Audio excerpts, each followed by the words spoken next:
Hello friends, லாஸ்ட்டாக போட்டிருந்த வீடியோவில் போர் தொழில் படத்தில் டைம் ஆஃப் டெத்தை கண்டுபிடிக்கிறதுக்கு கால்குலஸ் எப்படி ஹெல்ப் பண்ணுது அப்படிங்கிறத பார்த்துருந்தோம். இந்த வீடியோவில் ரியலாக ஒரு ப்ராப்ளமை எடுத்துக்கிட்டு அந்த ப்ராப்ளம் மூலமாக டைம் ஆஃப் டெத்தை எப்படி கால்குலேட் பண்ணுறது அப்படிங்கிறத பார்க்கலாம். இப்போ இந்த ப்ராப்ளம் பாருங்கள், என்ன கொடுத்துருக்காங்க அப்படின்னா, for a postmortem report a doctor request to know approximately the time of death of the deceased.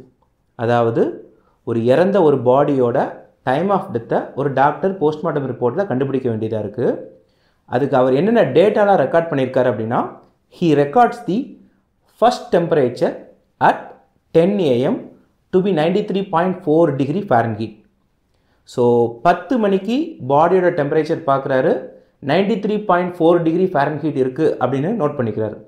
அதுக்கப்புறம் after 2 hours he finds the temperature to be 91.4 degree Fahrenheit. So 2 மணி நேரத்துக்கு அப்புறம் மறுபடியும் டெம்பரேச்சர் பார்க்குறாரு. நம்ம ஏற்கனவே சொன்ன மாதிரி பாடியோட டெம்பரேச்சர் என்ன இருக்கும், கொஞ்சம் கொஞ்சமாக குறைய ஆரம்பிக்கும். ஸோ 2 மணி நேரத்துக்கு அப்புறம் 91 டிகிரி Fahrenheit இருக்குது. If the room temperature is 72 degree Fahrenheit, estimate the time of death. அதாவது நம்மளை சுற்றி இருக்கக்கூடிய அட்மாஸ்பிரிக் டெம்பரேச்சர் 72 டிகிரி Fahrenheit அப்படின்னா டைம் ஆஃப் டெத்தை கால்குலேட் பண்ணுங்கன்னு சொல்லி கொஸ்டினில் கேட்டிருக்காங்க. ஸோ இங்கே டெம்பரேச்சரோட யூனிட் எல்லாமே ஃபாரன்ஹீட்டில் இருக்குது, ரைட்டா? ஸோ இப்போ இந்த கொஸ்டினை எப்படி சால்வ் பண்ணுறதுன்னு பார்க்கலாம். இப்போ நம்ம கொஸ்டினில் ஒரு பாடியோட டெம்பரேச்சர் தொடர்ச்சியாக மாறிக்கிட்டே இருக்கும். அதை கேபிட்டல் டீன்னு வச்சுக்கலாம். எஸ் அப்படிங்கிறத அட்மாஸ்பிரிக் டெம்பரேச்சர்னு வச்சுக்கலாம். இப்போ அவர் 10 மணிக்கு தானே மொதல் டெம்பரேச்சர் நோட் பண்ணுறாரு. ஸோ அதை T0ன்னு பேர் வச்சுக்குவோம், இனிஷியல் டெம்பரேச்சர். ஸோ இந்த 10 AM நம்ம இனிஷியல் டைமாக வச்சுக்கலாம். ஸோ 10 மணிக்கு முன்னாடியே உயிர் போயிருக்கும், எத்தனை மணிக்கு உயிர் பிரிஞ்சிருக்கும் அப்படிங்கிறத கண்டுபிடிக்கிறது தான் நம்மளோட அப்ஜெக்டிவ். ஸோ நமக்கு ஃபஸ்ட்டு டெம்பரேச்சரை நோட் பண்ண அந்த 10 o'clock 0ன்னு வச்சுக்கலாம். ஸோ இப்போ T is equal to 0 அப்படின்னா இனிஷியல் டெம்பரேச்சர் அப்போ தான் நோட் பண்ணியிருக்காங்க இல்லையா, 93.4 டிகிரி Fahrenheit. ஸோ இந்த ப்ராப்ளமை சால்வ் பண்ணுறதுக்கு நம்ம லாஸ்ட் வீடியோவிலே சொல்லியிருந்தோம். நீங்கள் லாஸ்ட் வீடியோ பார்த்துருந்தீங்க அப்படின்னா ஸ்ட்ரைட்டாக இந்த ஸ்டெப்புக்கு ஸ்கிப் பண்ணிக்கிங்க. ஸோ லாஸ்ட் வீடியோ பார்க்காதவங்க இந்த ப்ராப்ளமை சால்வ் பண்ணுறதுக்கு நம்ம யூஸ் பண்ண வேண்டிய ரூல் என்ன, Newton's law of cooling. So Newton law of cooling என்ன சொல்லுது, ஒரு ஹாட் பாடியிலேருந்து டெம்பரேச்சர் குறைஞ்சிக்கிட்டே இருக்கும். ஒரு ஹாட் பாடியை ஒரு கோல்டு அட்மாஸ்பியரில் வைக்கும்போது, ஒரு ஹாட் பாடியை ஒரு அட்மாஸ்பியரில் கொண்டு போய் வைக்கும்போது அதோட டெம்பரேச்சர் ட்ராப் ஆகிக்கிட்டே இருக்கும். டெம்பரேச்சர் எவ்வளவு வேகமாக இறங்கும் அப்படிங்கிறது differentiation of temperature with respect to time அல்லது rate of change in temperature with respect to time is proportional to T minus S. அந்த பாடியோட டெம்பரேச்சருக்கும் அட்மாஸ்பியரோட டெம்பரேச்சருக்கும் உள்ள டிஃப்ரென்ஸுக்கு ப்ரப்போர்ஷனலாக இருக்கும். So dt by dt is equal to K into T minus S. இப்போ இதுதான் differential equation. இந்த differential ஈக்குவேஷனை நம்ம சால்வ் பண்ணால் தான் நமக்கு தேவையான ஈக்குவேஷன் கிடைக்கும். நமக்கு தேவையான ஈக்குவேஷன் எப்படி இருக்கணும், நமக்கு தேவையான ஈக்குவேஷன் டெம்பரேச்சரையும் டைமையும் நேரடியாக தொடர்புபடுத்தக்கூடியதாக இருக்கணும். இது டெம்பரேச்சருக்கும் டைமுக்கும் உள்ள ரேட் ஆஃப் சேஞ்சை கனெக்ட் பண்ணியிருக்குது. டெம்பரேச்சர் டைமை பொறுத்து எப்படி மாறுது அப்படிங்கிறத இந்த ஈக்குவேஷன் சொல்லுது. நமக்கு என்ன மாதிரி ஈக்குவேஷன் தேவைப்படும், டெம்பரேச்சருக்கும் டைமுக்கும் உள்ள டைரக்ட் ரிலேஷன்ஷிப் தேவைப்படும். ஸோ இந்த டிஃப்ரென்ஷியல் ஈக்குவேஷனை இன்டகிரேட் பண்ணிட்டீங்க அப்படின்னா உங்களுக்கு என்ன கிடச்சிரும், நார்மல் டைம் அண்ட் டெம்பரேச்சருக்கு இன்பிட்வீன் இருக்கக்கூடிய ஈக்குவேஷன் கிடச்சிரும். ஸோ டிடி பை, ஸோ இங்கே இருக்கக்கூடிய டைம் சம்மந்தப்பட்ட ஃபேக்டர் எல்லாத்தையும் ஒரு சைடும், டெம்பரேச்சர் சம்மந்தப்பட்ட ஃபேக்டர் எல்லாத்தையும் இன்னொரு சைடும் வைக்கணும். So D T by T minus S equal to இந்த டிடி அங்கே கொண்டு போயிட்டீங்க அப்படின்னா K இன்டு டிடி. ஸோ திருப்பியும் சொல்கிறேன், கேபிட்டல் Tங்கிறது டெம்பரேச்சர், ஸ்மால் t அப்படிங்கிறது டைம். ஒன்ஸ் செப்பரேட் பண்ணிட்டோம் அப்படின்னா தென் இன்டகிரேட் பண்ணணும். ஏன்னா ஒரு டிஃப்ரென்ஷியல் ஈக்குவேஷனை சால்வ் பண்ணணும்னா இன்டகிரேஷன் பண்ணணும். 1 by T minus S, எந்த ஃபேக்டரை நம்ம இன்டகிரேட் பண்ணுறோம், 1 by T minus S. இந்த ஃபேக்டரை இன்டகிரேட் பண்ணும்போது ஒரு சில ரூல் இருக்குது. கீழே இருக்கக்கூடிய இந்த டேர்மை டிஃப்ரென்ஷியேட் பண்ணும்போது மேலே இருக்கக்கூடிய டேர்ம் வந்துச்சுன்னா, ஸோ அதாவது இங்கே கீழே இருக்க டேர்ம்னா T minus S, டீயை டிஃப்ரென்ஷியேட் பண்ணால் dt. எஸ் அப்படிங்கிறது அட்மாஸ்பிரிக் டெம்பரேச்சர் கான்ஸ்டன்ட், எஸ்ஸை டிஃப்ரென்ஷியேட் பண்ணால் 0 ஆயிரும். ஸோ கீழே இருக்கிற டேர்மை டிஃப்ரென்ஷியேட் பண்ணும்போது மேலே இருக்கிற டேர்ம் வருது. அப்படி வந்துச்சுன்னா நமக்கு ரூல் என்ன, log of T minus S, integration rule. இங்கே இது ஒரு சிம்பிளான ஈக்குவேஷன். கே அப்படிங்கிறது கான்ஸ்டன்ட், ஏன்னா நம்ம ப்ரொபோஷனாலிட்டியை ஈக்குவல்ட்டுன்னு போடுறதுக்கு கான்ஸ்டன்ட் கொண்டு வந்திருக்கோம். இந்த கேயை வெளியே எடுத்துடலாம். டிடியை இன்டகிரேட் பண்ணால் டி வரும். இன்டகிரேஷனில் லிமிட் கொடுக்கல அப்படின்னா எப்போவுமே நம்ம என்ன பண்ணணும், ஒரு இன்டகிரேஷனுக்காக ஒரு கான்ஸ்டன்ட் ஆட் பண்ணிக்கணும். So T minus S equal to இந்த லாகை நான் அங்கே கொண்டு போயிடுறேன். லாக் அப்படிங்கிறது நமக்கு பேஸில் ஈயோட வரும், எக்ஸ்பொனென்ஷியல் டேர்ம். இந்த இ அங்கே போயிடுச்சு அப்படின்னா e power kt plus C, இதான் லாகோட ரூல். ஸோ இ பவர் கேடியை e power kt e power சின்னு தனித்தனியாக எழுதிக்கலாம். E power constant again another constant, so நம்ம அதை சீனே வச்சுக்கலாம். இது ஒரு கான்ஸ்டன்ட்டுங்கிறதுனால சி இ பவர் கேட்டின்னு வச்சுக்கலாம். இப்போ T is equal to S plus C e power kt. இது வரைக்கும் லாஸ்ட் வீடியோவில் நம்ம டிஸ்கஸ் பண்ணியிருந்தோம். இப்போ இந்த ஈக்குவேஷனில் ரெண்டு டேர்ம் எனக்கு தெரியாமல் இருக்குது. ஒன்று சி, இன்னொன்று கே. இந்த சி வேல்யூவும் கே வேல்யூவும் ஒவ்வொரு சிச்சுவேஷனுக்கு தகுந்த மாதிரி மாறுபடும். இப்போ ஒரு காஃபி எடுத்து ரூமில் வச்சிங்கன்னா அதோட டெம்பரேச்சர் இறங்குற ரேட் வேறு மாதிரி இருக்கும். ஒரு டெட் பாடியிலேருந்து டெம்பரேச்சர் இறங்குற ரேட் வந்து பார்த்தோம்னா வேறு மாதிரி இருக்கும். ஸோ ஒவ்வொரு டிஃப்ரெண்ட் பாடிக்கும் இந்த சி வேல்யூவும் கே வேல்யூவும் மாறும். அப்போ இந்த சி வேல்யூவையும் கே வேல்யூவையும் கண்டுபிடிக்கிறது தான், அதுக்கு தான் நமக்கு என்ன தேவைப்படுது, கிவன் டேட்டா தேவைப்படுது. ஸோ நமக்கு ஃபஸ்ட் இன்ஃபர்மேஷன் என்ன கொடுத்துருக்காங்க, டைம் 0வாக இருக்கும்போது டெம்பரேச்சர் 93.4. அப்போ நான் என்ன பண்ணுறேன், இந்த ஈக்குவேஷனில் டைமுக்கு பதிலாக 0 போடுறேன், டெம்பரேச்சருக்கு பதிலாக 93.4. எஸ் அப்படிங்கிறது அட்மாஸ்பியரிக் டெம்பரேச்சர் 72 டிகிரி ஃபாரன்ஹீட். நார்மலாக 25 to 26 டிகிரி செல்சியஸ் அந்த ரேஞ்சில் இருக்கும் ரூம் டெம்பரேச்சர்.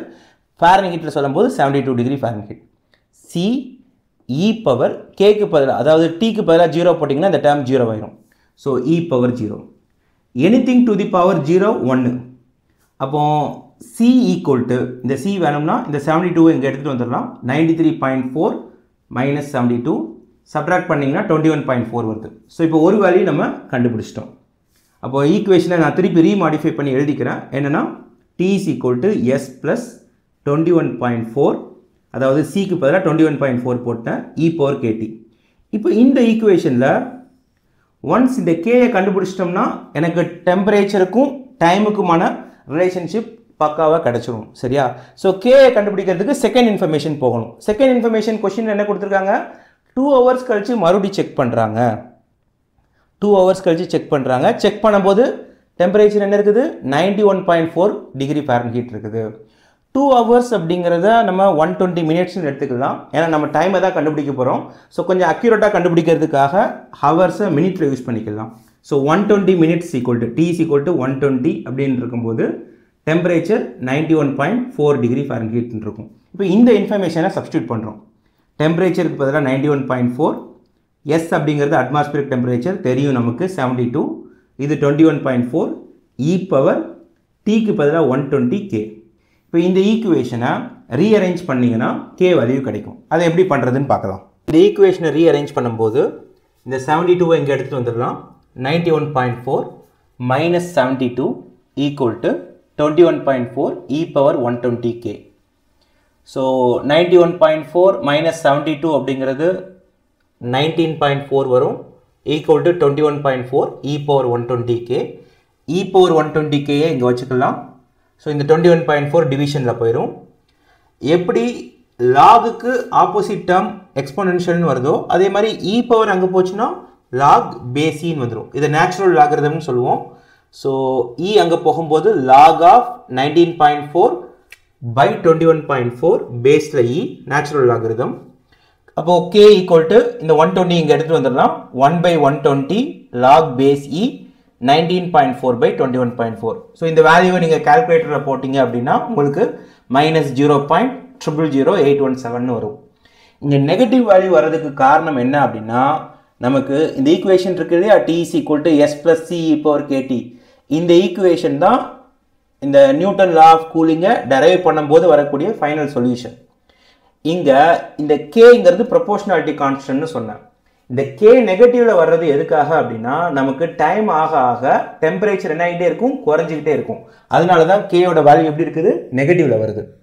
இப்போ நமக்கு சி வேல்யூவையும் கண்டுபிடிச்சாச்சு, கே வேல்யூவையும் கண்டுபிடிச்சாச்சு. இப்போ நமக்கு ஈக்குவேஷன் ரெடி. இப்போ நம்ம ஸ்ட்ரைட்டாக நம்மளோட ரிக்வயர்மெண்ட்டுக்கு போயிடலாம். நம்மளோட ரிக்வயர்மெண்ட் என்ன, டைம் ஆஃப் டெத்தை கண்டுபிடிக்கணும். ஸோ இப்போ டைம் ஆஃப் டெத் எனக்கு தெரியாது, அந்த டைமை நான் T1 பேர் வச்சுக்கிறேன். ஆனால் அந்த டைமில் பாடி டெம்பரேச்சர் தான் இருக்கும். அந்த டைமில் டெம்பரேச்சர் எப்படி இருக்கும்? பாடி டெம்பரேச்சர் இருக்கும். ஸோ டெம்பரேச்சர் எனக்கு தெரியும். அப்போ டெம்பரேச்சர் என்ன? நார்மலாக பாடி டெம்பரேச்சர் 98.6. இந்த டெம்பரேச்சர் தான் எடுத்துக்கணும். ஒன்ஸ் இறந்ததுக்கப்புறம் இந்த டெம்பரேச்சர் குறைஞ்சிக்கிட்டே வரும். இப்போ T1 = 98.6. இதுதான் ஸ்டார்டிங் டெம்பரேச்சர் இல்லையா? அப்போது நான் என்ன பண்ணுறேன், டைமுக்கு பதிலாக T1 போட்டுக்கிறேன், டெம்பரேச்சருக்கு பதிலாக 98.6 போட்டுக்கிறேன். இப்போ அதே மாதிரி ரீஅரேஞ்ச்மெண்ட் தான். ஸோ 98.6 இந்த 72 இங்கே வந்துருச்சுன்னா -72, 98.6ஐயும் 72ஐயும் சப்ட்ராக்ட் பண்ணிங்கன்னா 26.6 வரும். இந்த 21.4 இங்கே மல்டிப்ளை பண்ணிட்டு இருக்குது, கீழே வந்து டிவைட் பண்ணும் e⁻kt1. ஆஸ் யூஷுவல் இங்கே வந்துச்சுன்னா லாகரிதம் பேஸ் ஈயாக மாறும். 26.6/21.4. நான் கே வேல்யூவை இங்கே போடலை, பெருசாக இருக்கிறதுனால, நம்பர் பெருசாக இருக்கிறதுனால நான் என்ன பண்ணுறேன் அப்படின்னா லாஸ்ட் ஸ்டெப்பில் சப்ஸ்டியூட் பண்ணிக்கிறேன். T1 = k கீழே வந்துடும், 1/kன்னு வந்துடும். ஸோ இப்போ கே வேல்யூவை போட்டுக்கிறேன். 0.000817 மைனஸை மேலே எடுத்து போட்டுக்கிறேன். ஓகே, இன்ட்டு 0.2176 இதோட வேல்யூ log 26.6/21.4 நீங்கள் கால்குலேட்டரில் போட்டிங்கன்னா 0.2176 வரும். இப்போ இது ரெண்டையும் டிவைட் பண்ணிங்கன்னா அப்ராக்சிமேட்டாக 266 வரும். நமக்கு மைனஸ் இருக்கிறதுனால டைம் வேல்யூ எப்படி வருது? -266 மினிட்ஸ் வருது. அப்போ 266 மினிட்ஸ் அப்படின்னா ஹவர்ஸில் கன்வெர்ட் பண்ணுங்கள். நமக்கு 1 ஹவர்னா 60 மினிட்ஸ். அப்போ 266 60ஆல் டிவைட் பண்ணிங்க அப்படின்னா 60, 120, 180, 240. ஸோ 4 மணி நேரத்துக்கு 240 மினிட்ஸு, 240 போக ஒரு 24 மினிட்ஸ். அப்போ டைம் ஆஃப் டெத்து நமக்கு T1 வேல்யூ என்ன வந்திருக்குதுன்னா -4 hours 24 minutes. நம்ம இனிஷியல் இருக்க ஆரம்பத்தில் இருந்த டைமை என்னென்னு எடுத்துக்கிட்டோம்? 10 AM எடுத்துக்கிட்டோம். 10 மணிக்கு 4 மணி நேரம் 24 நிமிஷத்துக்கு முன்னாடி உயிர் போயிருக்கும். சரியா? அப்போ 10 AM 4 hours 24 minutes முன்னாடியே பார்த்தோம் அப்படின்னா 10 4 சப்ட்ராக்ட் பண்ணால் 6. ஒரு 24 minutes முன்னாடி போனீங்கன்னா 5 AM 5:34 AM அப்படின்னு வரும். ஸோ இதுதான் என்ன? Time of death. இது ரொம்ப அக்யூரேட்னு சொல்ல முடியாது, பட் அப்ராக்சிமேட்டாக இந்த ரேஞ்சில் தான் என்ன இருக்கும்? டைம் ஆஃப் டெத் நடந்திருக்கும். ஸோ இப்படி தான் போஸ்ட்மார்ட்டம் ரிப்போர்ட்டில் டாக்டர்ஸ் வந்து டைம் ஆஃப் டெத்தை ஆல்மோஸ்ட் கண்டுபிடிக்கிறாங்க.